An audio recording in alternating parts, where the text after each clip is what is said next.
Assalamualaikum warahmatullahi wabarakatuh. Perkenalkan saya Abdul Muni, mahasiswa MARS UMI Yogyakarta. Saya akan sedikit membahas tentang kepadatan pasien-pasien IGD di rumah sakit.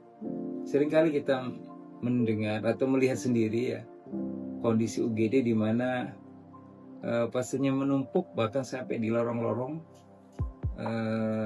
belum bisa masuk di kamar perawatan, sehingga ini akan menjadi banyak masalah yang terjadi. Mutu pelayanan bisa menurun dan tentunya akan menjadi masalah yang besar bagi manajemen rumah sakit karena akan menambah biaya pengobatan atau biaya yang harus dikeluarkan oleh rumah sakit. Berita-berita yang muncul bisa kita lihat di beritanya, bisa kita baca atau kita sampaikan. Misalnya jumlah pasien yang datang setiap hari jauh melebihi kapasitas. Kemudian untuk menampung pasien, rumah sakit meminjam blangkar atau ambulan dari ambulan. Kemudian di lorong-lorong rumah sakit yang seharusnya itu tidak harus demikian, tapi dia bisa dirawat di ruang yang ada pengawasannya dengan monitoring selayaknya UGD, dengan ada triase masing-masing, triase merah, triase kuning, triase hijau, dimana setelah itu bisa langsung segera dikirim ke bangsal-bangsal. Kenapa ini terjadi? Karena adanya mismatch atau antara kapasitas dan jumlah pasien itu tidak seimbang. Lebih banyak pasiennya daripada kapasitasnya. Kapasitas UGD suatu rumah sakit, ya kan? Kemudian sistem rujukan yang tidak optimal. Seringkali kita masih mendapatkan ya, meskipun sistem rujukan SISRUT itu sudah menyatu di rumah sakit yang ada di ini, tapi ketika itu diberlakukan mau dari bagian-bagian manapun, tapi kemudian menumpuk. Bahkan seringkali juga kita kesulitan untuk mengirim pasien ke UGD yang kita lakukan sistem rujukan. Kenapa hal itu terjadi? Karena di UGD kan pasien boleh datang, bisa saja datang sendiri, bisa saja datang melalui poliklinik di rumah sakit itu. Nah, rumah sakit besar akan mengalami kemacetan di situ. Sistem rujukan mungkin sudah berjalan, tapi juga banyak faktor lain yang bisa menyebabkan hal itu terjadi. Yang ketiga adalah keterbatasan ruang. Kemampuan UGD rumah sakit tentunya terbatas. Kita tidak boleh menolak pasien, terutama pasien-pasien yang datang dengan keadaan-keadaan emergensi. Kalau sistem rujukan dari luar daerah, mungkin bisa kita katakan bahwa saat ini penuh. Tetapi ketika pasien itu datang sendiri, kita tidak bisa menolaknya. Kemudian antara nama istilahnya bottleneck rawat inap. Rawat inap tidak yang masuk banyak, yang keluar sedikit ya, seperti bottleneck gitu, sehingga akan menumpuk dan menyebabkan penuh di ruangan di dalam rawat inap suatu rumah sakit. Dampaknya maka akan terjadi penanganan yang terlambat, delay penanganan. Contohnya begini, pasien emergensi memang tidak harus selalu mendapat tindakan, ya kan? Bisa saja dia harus diberikan perbaikan keadaan umum dulu, yang bisa itu dikirim ke ruangan. Kemudian setelah kondisinya memungkinkan, maka bisa dilakukan tindakan yang sesuai dengan diagnosisnya. Nah, kalau ini dia menumpuk di UGD, maka tindakan itu atau pelayanan itu akan terlambat. Kemudian risiko keselamatan meningkat. Keselamatan baik pasien maupun nakes sendiri risikonya akan meningkat. Risiko terjadinya gangguan keselamatan itu akan meningkat. Ya karena kita bayangkan kan, suatu UGD yang penuh dengan pasien, kita akan susah untuk memonitor, tidak semuanya pasien dapat dimonitor dengan baik, maka akan terjadi risiko keselamatan pada pasien tersebut. Nah, dengan banyaknya pasien yang menumpuk di rumah sakit, di UGD tersebut, maka beban kerja bagi perawat-perawat yang ada di UGD pun akan meningkat. Ini juga akan menjadi masalahnya, menjadi dampak dari kondisi tersebut. Dan yang terakhir adalah pelayanan, penurunan mutu layanan dari IGD tersebut. Bagaimana tidak? Pasien kronik, kondisi tidak bisa dimonitor dengan baik, maka mutunya akan menurun. Belum lagi nanti ketersediaan obat-obatan, alat-alat yang emergensi harus dilakukan, yang harus disiapkan, maka akan menurun. Bagaimana strategi untuk mengatasi hal tersebut?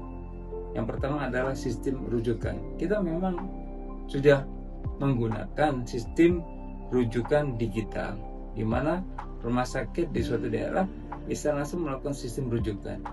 Hal ini untuk mengurangi kepadatan UGD suatu rumah sakit. Dengan melaksanakan sistem rujukan, kita bisa mengetahui sebelum mengirim pasien itu ke rumah sakit yang dituju, maka kita bisa mengetahui apa kondisinya penuh atau tidak. Dan ketika mengetahui kondisi IGD rumah sakit tersebut penuh, maka bisa mengalihkan ke IGD yang lain, di mana layanan tersebut sudah ada. Misalnya pasien dengan peritonitis generalisata akan dikirim ke suatu rumah sakit rujukan di Jawa Tengah umum. Setelah dilakukan sistem rujukan penuh, maka dikirimkan ke rumah sakit lain yang ada tetap masih di Jawa Tengah, di Semarang misalnya, yang mempunyai tenaga kesehatan yang mampu atau kompeten menangani hal tersebut, misalnya bedah umum atau bedah digestif yang mampu menangani pasien-pasien emergensi seperti peritonitis generalisata. Kemudian yang kedua adalah mengontrol pasien yang masuk. Nah, seringkali ini juga menjadi masalah. Pasien yang akan dikirim tentunya kondisinya akan sangat membutuhkan keahliannya, tetapi kondisi UGD yang penuh, kita terpaksa menolaknya. Hal itu akan menjadi masalah juga di rumah sakit yang melakukan pengiriman. Mereka bingung, ini pasien harus dirujuk tetapi di sini penuh. Yang ketiga adalah koordinasi rumah sakit. Koordinasi antar rumah sakit itu penting, ya, baik komunikasi. Tapi seringkali ya, dari sisi UGD tersebut yang crowded, tidak akan sempat lagi itu memberikan komunikasi yang baik pada rumah sakit yang melakukan sistem rujukan, ya, karena keterbatasan dari tenaga kesehatannya. Oleh karena itu, sistem rujukan ini harus dibenahi dengan baik, ya, baik tenaganya, baik komunikasinya maupun sistemnya.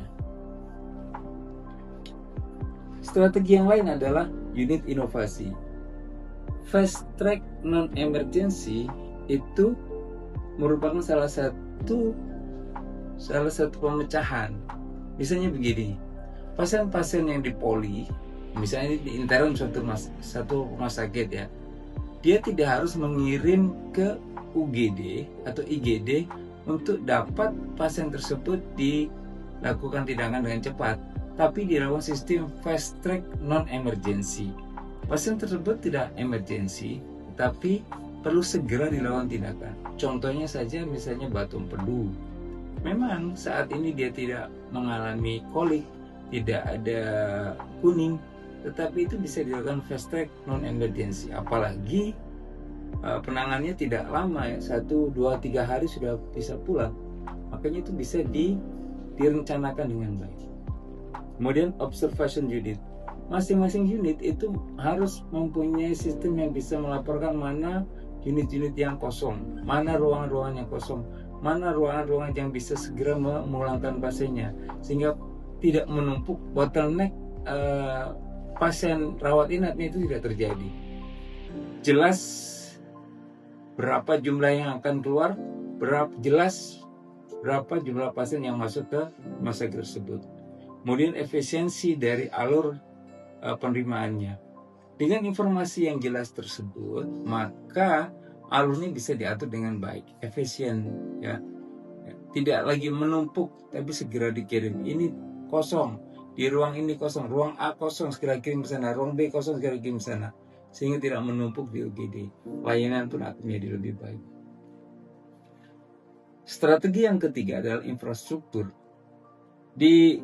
Kalau kita mampu melakukan ekspansi IGD, memperluas IGD, maka itu bagus. Tetapi tidak semua rumah sakit mampu melakukan dengan cepat.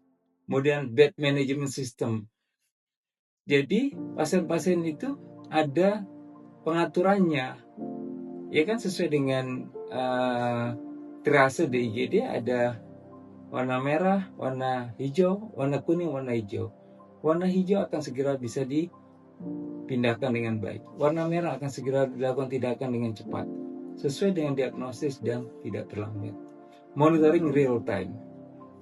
Papan monitoring ini penting untuk mengetahui ketersediaan baik di IGD maupun di pasien ruang rawat inap. Ini penting sekali untuk mengetahui jumlahnya, mana bagian yang kosong, mana bagian yang penuh. Sehingga kita mengetahui bahwa alur pelayanan UGD itu mulai dari pasien datang, kemudian di triase, tindakan awal, observasi, dirawat inap, atau di tindakan, atau dipulangkan. Itu adalah alur pelayanan UGD. Dan ini harus dikerjakan dengan baik, cepat, dan tepat. Benar diagnosisnya. Akhirnya kita bisa merefleksikan bahwa dilema antara kapasitas, kemudian banyaknya pasien yang datang itu akan terus terjadi. Oleh karena itu kita harus memperbaiki baik dari sisi strategi manajemennya, strategi infrastrukturnya, strategi sistem rujukannya harus kita perbaiki. Perlu kebijakan tegas dan humanis dari manajemen, dan peran sangat penting dari kepemimpinan suatu rumah sakit untuk menyelesaikan hal tersebut.